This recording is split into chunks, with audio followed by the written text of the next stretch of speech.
I've always loved kissing. My favorite part of a new relationship is the first kiss. Nothing compares to that first taste of another person, the passion and excitement it brings. That first kiss is when I can tell whether I'm really into someone. I'm 28 years old, and I've done a lot of kissing of both women and men, but still, kissing always mesmerizes me.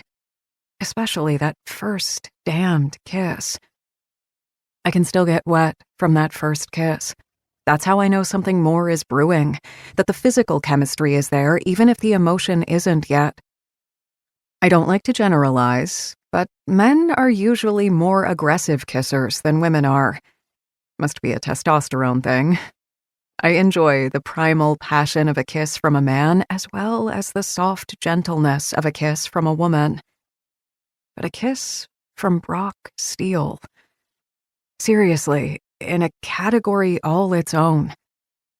I didn't plan on making out with Brock behind the band's van at Talon Steele's welcome home party. I'm damned lucky my brother didn't catch us. He's already on edge now that Callie is engaged to Donny Steele, his high school rival. At 32, he ought to leave high school rivalries behind him, but men are different from women. No one knows that better than I do. Perhaps that's why I love them both. I love masculinity, and I love femininity. I love everything in between, the similarities and the differences. As much as I love masculine men, I also love feminine women. I appreciate what's different between the sexes. I'm not attracted to overly masculine women or overly feminine men. What sets them apart is beautiful to me. I accepted my bisexuality long ago, and it makes sense for me. I honestly don't know whether I'll end up with a man or a woman as my life mate, but there's one thing I do know.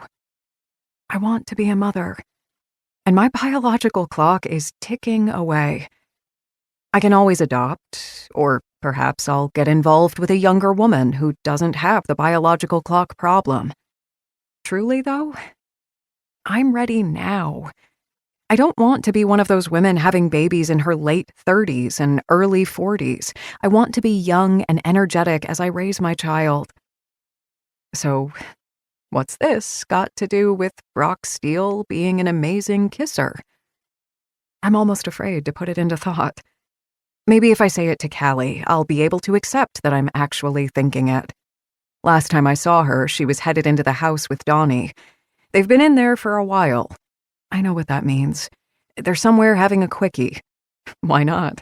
They just got engaged. Plus, with both of them living at their parents' houses, they probably haven't had a lot of alone time lately.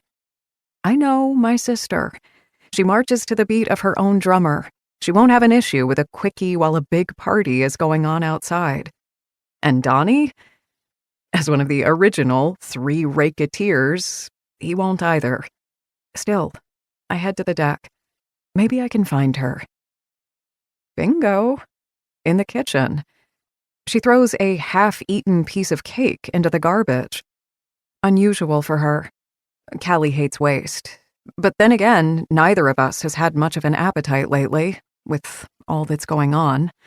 Pat Lamone has seen to that. I walk through the French doors and into the kitchen. Callie, there you are. I need to talk to you. My sister raises her eyebrows and glances at her fiancé. Go ahead, he says. I'll be out in a minute. Callie nods and follows me back out onto the deck. I grab her arm and pull her over to a secluded part of the yard. Cal, I say, I have an idea, and don't say anything until you hear me out.